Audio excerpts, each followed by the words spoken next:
So I figured I'd come outside and actually do this because it is still just an absolutely beautiful day. And though it's starting to cloud up again, which that kind of blows, but it might be clear again tonight, who knows. So from the, well, that's a hell of a glare.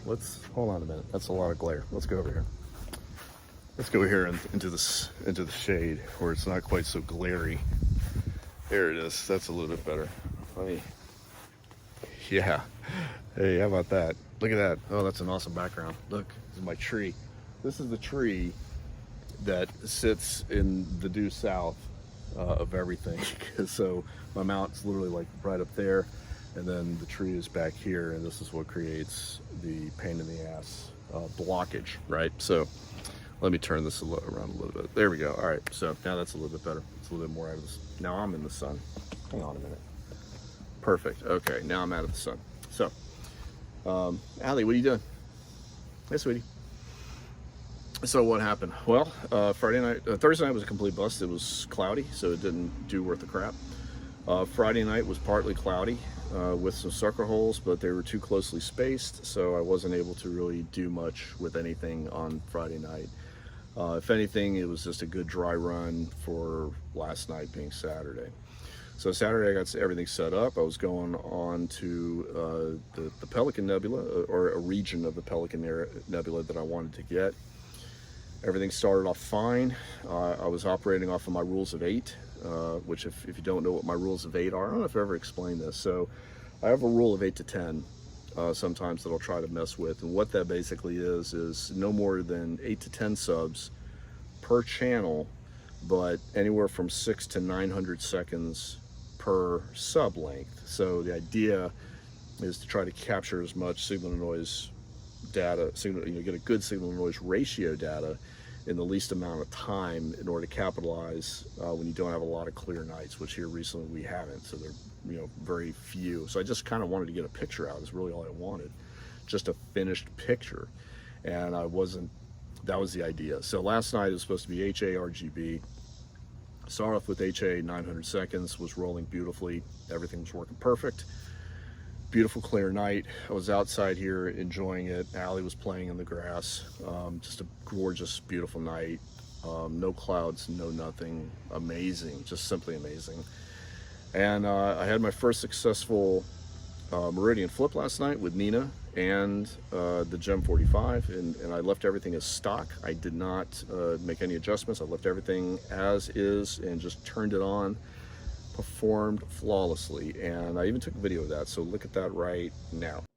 All right, 22 seconds. So while this is about to roll, I'm going to run out and just watch it and just check for any cable snags. So enjoy.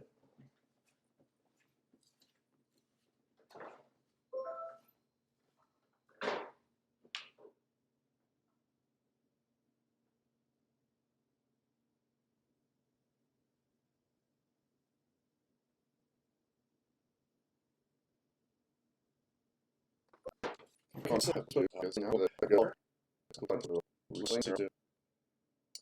that's going to be the question, is whether or not it will find itself to be within tolerant. Well, I guess it did. So there you go. Took it a couple of times, but got it where it liked it, appeared. Assuming it's automatically selecting a new guide star. Hopefully, yeah, boom, there you go. Well, hey. So there you go. You just saw live live. I guess you're seeing this after the fact, actually, aren't you? You're not.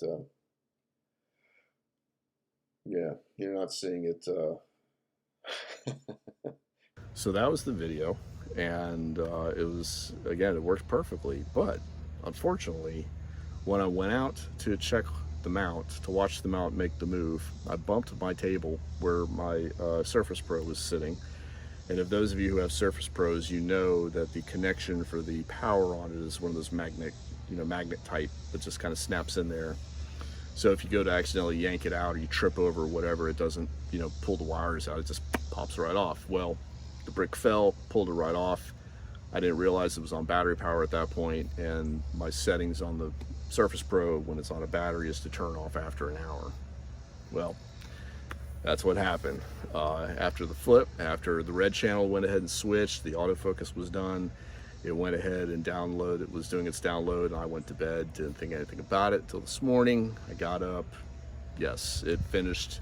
It did 7 of the reds, and at that point, it shut down and went into power saving mode and shut everything off. So I might get another opportunity tonight to at least get the other 2 channels. I don't know. We'll have to see what happens. But got some great data, and I'll show that to you here in just a minute.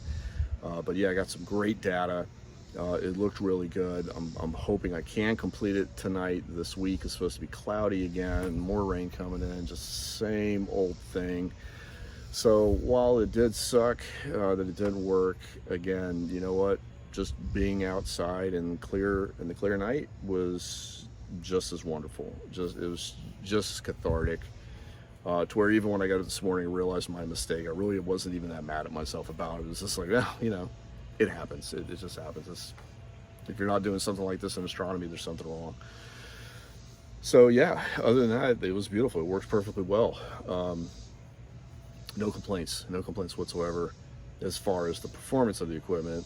Meridian flip, great success. Gem 45 worked great. Everything was fine. So tonight's, hopefully, if it's clear enough, will be to at least finish up the green and blue data for this object, just so I can have a picture for this year, well, quarter, I guess. I think I did one first quarter. So at least I get a good picture for this quarter, let's say that. Then hopefully, I think tomorrow night's supposed to be crap weather again, so we may not be able to get the RC up on the mount, just even for some light testing, probably not. So that might have to hold off on that, but I do have another video which I got to do today to post out too, as far as the RC and where I've been buying my Optron stuff from. So with that, I'm going to take you into the computer and then show you what I actually did get last night. So yeah, so after stacking 8 900-second exposures of HA here in the Pelican region, here is what I came back with. On first view, I think I may have a little bit of bloating on the stars here. Got some good detail, but yeah, definitely a little bit of bloating. I probably should have dialed this back down. I would say probably to around like 600 seconds based on the other data that I got. 900 seconds probably a little bit long on this. I probably will dial this back down to like 600 or 700 just to bring some of these stars down in size. They're just too damn big. But the red data was amazing. Look how amazing that is. So that's just the red channel. I haven't done any calibration frames or anything, so here we got the glow from the sensor. But yeah, great detail. This just came out beautifully. So hopefully I'll be able to get it up and running tonight and go ahead and grab the green and the blue channels. And you know, I don't know, maybe I might just do RGB and leave it at that. Maybe not even mess with putting in the HA data. I'm not sure. I don't know. We'll have to figure that out. But that's what I got on red. So I'm actually really happy. And then I got some great detail in there on the dark nebula, which I just love that. Absolutely love that. But man, just how incredible is that? Just really, really good detail. So yeah, we'll see what happens next. And hopefully I'll be able to publish a good looking picture here before long. Maybe, right? Hopefully. All right. Clear skies.